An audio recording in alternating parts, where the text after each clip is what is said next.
Today I'm going to be talking to you all about criminal law in Texas. It is the duty of every citizen and resident of any country, nationals and as well as expatriates, to know the basics of governing laws of the country one resides. Ignorance of the law or unawareness cannot be placed to escape liability, and that is from Henrietta Newton Martin. Today I'm going to be talking to you about what criminal law is and how we deal with criminal law in Texas. According to the FBI Uniform Crime Report, in 2013, the estimated number of murders in the nation was 14,196. That's a 4.4% decrease from 2012 and a 7.8% decrease from 2009. There are two types of criminal law in Texas, and the difference between them is the classifications, and I will be explaining those to you today and how we decide them in Texas. So what is criminal law? Well, first you have to understand law and crime. Law is the legislation that restricts behavior or requires behavior. And a crime is anything that you do to disobey the law. So there are two categories. You have a misdemeanor and a felony. Your misdemeanors are your lower punishment crimes, and your less serious crimes, and your felonies are your harsher punishable crimes, and they're more serious.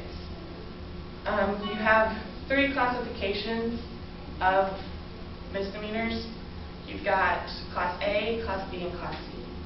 Your Class B is your lowest misdemeanor, and it's your lowest punishable, and it's a fine no more than $500.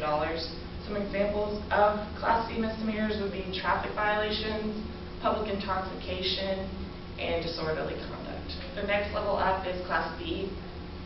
This is no more than 6 months in jail or a fine of $2,000.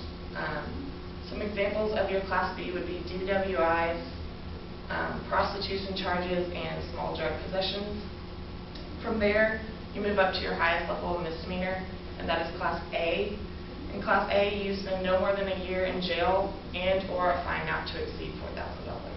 Some examples of your Class A misdemeanors would be your second DWI charge, an assault with bodily injury. So if you cause someone to go to the hospital, you will have a Class A misdemeanor.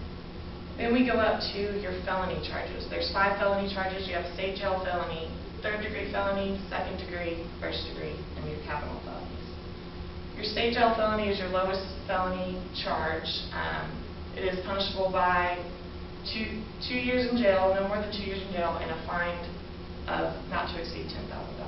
Some examples of a state jail felony would be DWIs with a child in the car, or a prostitution charge after your 3rd time. So then you go to 3rd degree felonies. 3rd degree felonies are punishable by 2 to 10 years in state prison or a fine not to exceed $10,000. Some examples of this would be intoxication assault, arson, aggravated assault, and murder with sudden passion.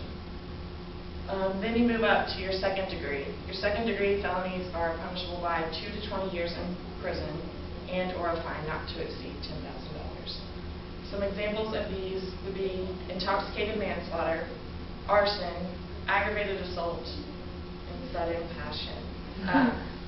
And then you move up to your 1st degree. They're punishable by 5 to 99 years in prison or a fine not to exceed $10,000. Some examples of this would be aggravated robbery, arson of a habitation or a place of worship. Also, aggravated assault on a public servant is a 1st degree felony. Then you got your highest level of punishment in Texas, and that is a capital felony. And capital felonies are punishable by life in prison or death by execution, which in Texas is lethal injection. Examples of capital felony would be murdering of a peace officer, so like a police officer, or you murder during rape or robbery, or you murder someone under the age of 6. The only difference between these is your severity of the crime. So if the crime's worse, you're going to have harsher punishment. Also, if you have a DWI, it'll be Class B, but if you do it again, you just go up the tier. system in the classifications. That is your only difference. So today I talked to you about criminal law and what it is and how it works in Texas. I explained to you the two types of criminal law, felonies and misdemeanors, and I explained to you their classifications. The criminal justice system is far from perfect, but with the classifications that are set up by criminal law, it helps our justice system work and deter crime. Thank you.